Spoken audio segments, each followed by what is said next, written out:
Imagine, por um breve instante, que você está no meio de uma daquelas discussões exaustivas com a pessoa que você ama.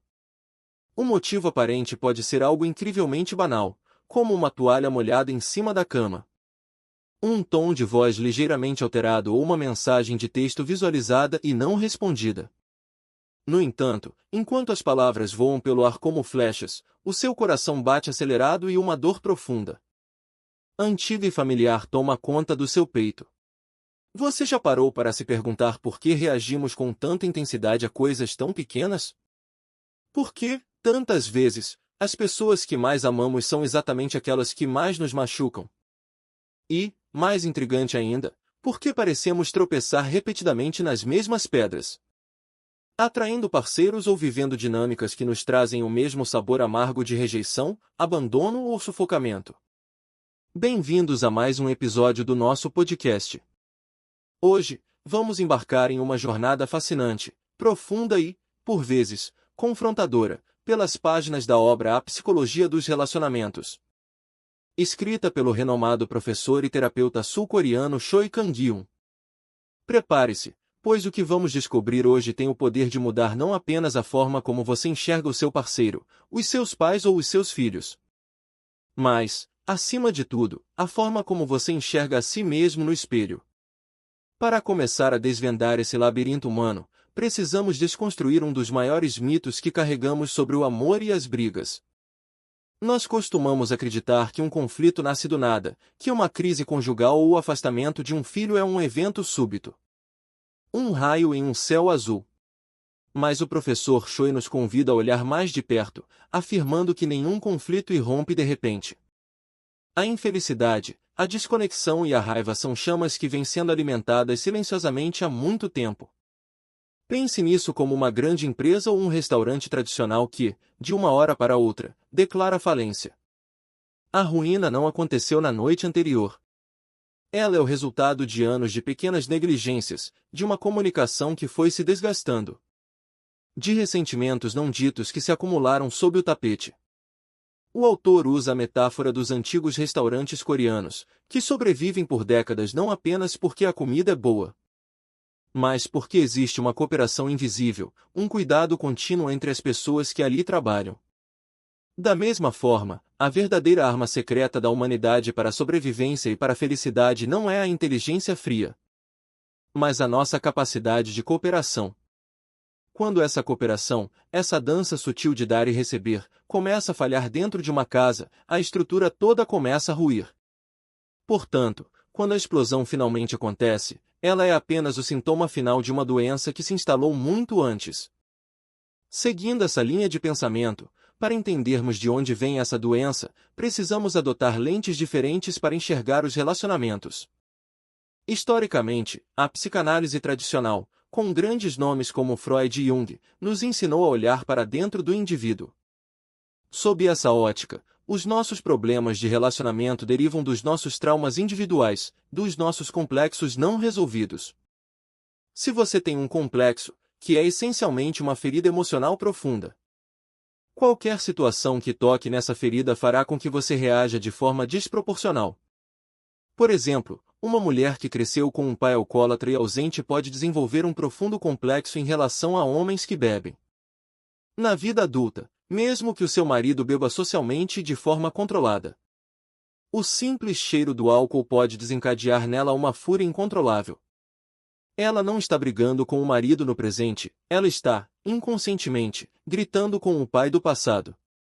No entanto, embora essa visão psicanalítica seja reveladora, ela às vezes nos deixa presos em um ciclo de culpar o passado ou focar apenas no indivíduo isolado.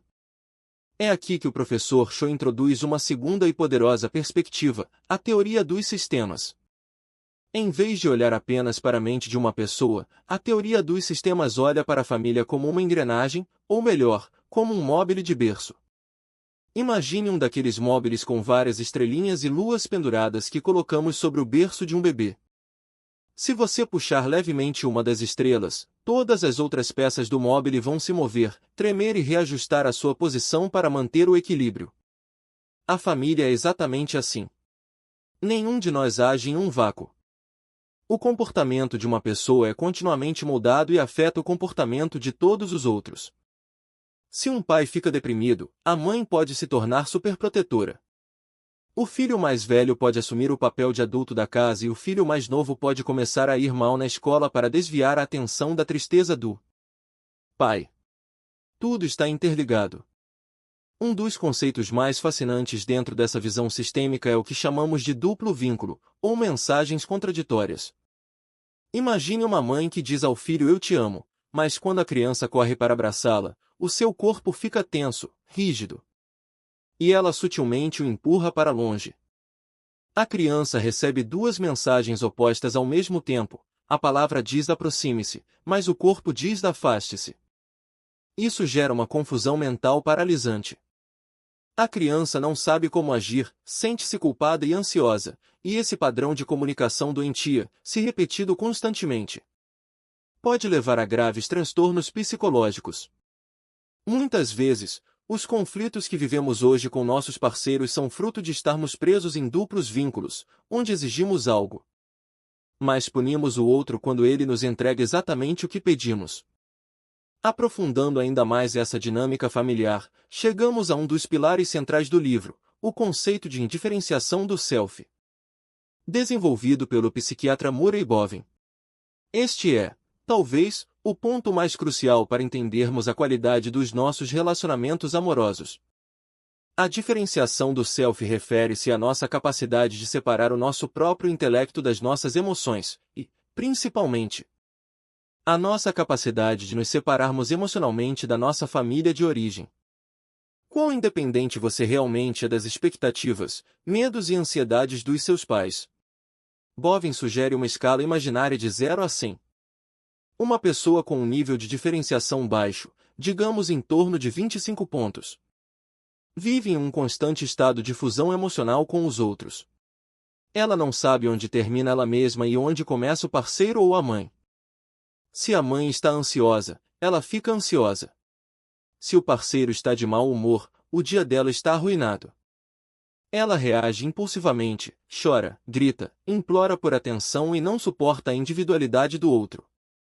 O amor, para essa pessoa, é sinônimo de simbiose. Em contrapartida, uma pessoa com um nível de diferenciação alto, próximo aos 70 pontos, consegue manter a calma mesmo no meio de uma tempestade emocional da família. Ela sabe que a raiva do parceiro pertence ao parceiro, e não precisa absorver isso como uma falha pessoal. Ela consegue dizer não sem se sentir culpada e consegue amar sem se perder. O grande drama humano, segundo a teoria de Bowen, é que nós, inconscientemente, procuramos parceiros que tenham exatamente o mesmo nível de diferenciação que o nosso. Ou seja, uma pessoa de 25 pontos vai se apaixonar e casar com outra pessoa de 25 pontos. Por fora, eles podem parecer muito diferentes. Um pode ser explosivo e o outro calado, um pode perseguir e o outro fugir. Mas, no fundo, ambos têm a mesma incapacidade de lidar com a ansiedade da intimidade e da separação. Quando o romance inicial acaba, essa fusão se transforma em um campo de batalha, onde um tenta controlar o outro para aliviar a sua própria ansiedade interna. Compreender o seu próprio nível de diferenciação é o primeiro passo para parar de culpar o seu parceiro por todos os problemas e começar a assumir a responsabilidade pela sua própria maturidade emocional. E o que acontece quando a tensão entre essas duas pessoas indiferenciadas se torna insuportável? O autor nos leva a outro conceito perturbador e revelador, a triangulação e o papel do DTTHN, ou seja, o bode expiatório da família. Quando um casal não consegue resolver os seus próprios conflitos frente a frente, a ansiedade entre eles cresce tanto que eles precisam puxar uma terceira pessoa ou coisa para estabilizar a relação. O alvo mais comum dessa triangulação é um filho. Imagine um casal que não se suporta mais, mas não tem coragem de se divorciar. De repente, o filho adolescente começa a usar drogas, a roubar ou a ter ataques de pânico. Ironicamente, o problema do filho une os pais. Eles param de brigar entre si para focar no filho problemático. Inconscientemente, a família elegeu essa criança como bode expiatório. O filho está, de forma trágica e silenciosa, sacrificando a sua própria saúde mental e o seu futuro para manter o casamento dos pais intacto. O sintoma da criança é, na verdade, um grito de socorro do sistema familiar inteiro. Mas a triangulação não acontece apenas com os filhos. Um marido que se sente negligenciado pela esposa pode triangular a relação envolvendo-se excessivamente com o trabalho, tornando-se um workaholic. Uma esposa que se sente desvalorizada pode triangular a relação criando uma dependência emocional extrema com a sua própria mãe, ligando para ela 10 vezes ao dia e reclamando do marido. Até mesmo um caso extraconjugal, a traição, é frequentemente uma forma de triangulação. O amante é trazido para a dinâmica não apenas por desejo, mas como uma válvula de escape para uma tensão insuportável que o casal não consegue resolver. Perceber os triângulos nos quais estamos inseridos é doloroso. Mas é a única maneira de devolvermos os problemas aos seus verdadeiros donos e libertarmos aqueles que estão sendo usados como bodes expiatórios. Além da estrutura sistêmica, não podemos falar de relacionamentos sem tocar na ferida da autoestima. A renomada terapeuta familiar Virginia Satir nos ensina que a forma como nos comunicamos sob estresse é um reflexo direto de como nos sentimos por dentro. Quando a nossa autoestima está ameaçada, quando sentimos que não somos amados ou valorizados, nós adotamos máscaras, posturas de defesa para sobreviver à dor da rejeição. Satir identificou 4 padrões tóxicos de comunicação. O primeiro é o apaziguador. É aquela pessoa que diz a culpa é toda minha, que pede desculpas por existir, que concorda com tudo só para evitar a briga. Ela anula o próprio eu para focar apenas no outro. O segundo é o acusador. Este é o oposto. Ele aponta o dedo, grita, critica e diz você nunca faz nada direito. O acusador protege a si mesmo atacando, mas no fundo, sente-se profundamente solitário e fraco. O terceiro padrão é o super-razoável ou o calculista. Esta pessoa desliga as emoções completamente. No meio de uma crise de choro do parceiro, ela responde com frieza, lógica implacável e cita regras, fugindo de qualquer vulnerabilidade emocional. Por fim, temos o irrelevante ou o distraído, que é a pessoa que, ao ser confrontada com um problema sério, faz uma piada, muda de assunto, olha para o celular ou simplesmente sai andando. Nenhuma dessas 4 formas de comunicação resolve o problema, porque todas elas são baseadas no medo. A cura, segundo Satir, é alcançar a comunicação congruente, onde as suas palavras, as suas emoções e a sua linguagem corporal estão alinhadas. É ter a coragem de dizer, eu estou me sentindo magoado e assustado quando você age assim, sem atacar o outro e sem se humilhar. Mas para chegar a essa congruência, é preciso um trabalho profundo de resgate da própria dignidade e do amor próprio. Isso nos leva a uma reflexão ainda mais sombria e intrigante do livro. Porque, mesmo sabendo que é saudável, nós frequentemente somos atraídos por pessoas que nos fazem mal? Por que a filha de um homem violento acaba se casando com um marido agressivo? Por que o filho de uma mãe fria e controladora se apaixona perdidamente por uma mulher distante e crítica? Aqui, a psicologia dos relacionamentos cruza com o conceito freudiano de compulsão à repetição. O nosso cérebro tem uma tendência absurda de buscar o que é familiar, mesmo que o familiar seja doloroso. Se você cresceu em uma casa onde o amor era condicionado, onde você tinha que implorar por atenção ou onde o silêncio era usado como punição, o seu radar interno de atração foi calibrado para achar isso normal. Quando você encontra uma pessoa saudável, que oferece um amor seguro, tranquilo e previsível, o seu inconsciente acha aquilo entediante. Falta a adrenalina do caos. Falta a faísca da dor que você aprendeu a chamar de paixão. Nós casamos com os nossos fantasmas não resolvidos da infância na esperança secreta e inconsciente de que, desta vez, teremos um final feliz. É como se a nossa mente dissesse, eu vou encontrar alguém exatamente com os mesmos defeitos do meu pai ou da minha mãe. E desta vez eu vou fazer essa pessoa me amar o suficiente para mudar. É uma tentativa trágica de curar a ferida original. O problema é que, em vez de curar, nós apenas reabrimos a cicatriz todos os dias. O parceiro se torna uma tela em branco onde projetamos a figura dos nossos cuidadores. E é por isso que as brigas são tão irracionais. Você não está chorando porque ele esqueceu o seu aniversário. Você está chorando porque aquele esquecimento ativou o mesmo desespero da criança de 5 anos que se sentia invisível dentro da própria casa. E como se não bastasse a compulsão à repetição, o professor Choi nos convida a examinar os nossos estilos de apego. Desenvolvida inicialmente a partir das observações de crianças com as suas mães.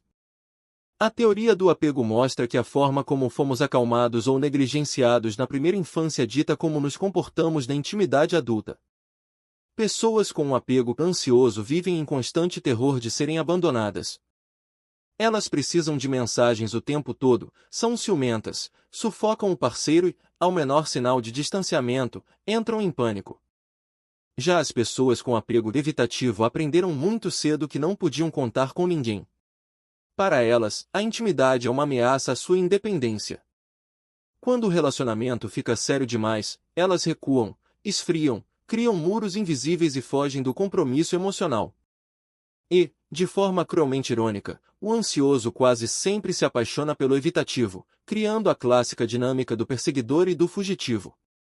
Uma dança exaustiva que drena a energia de ambos.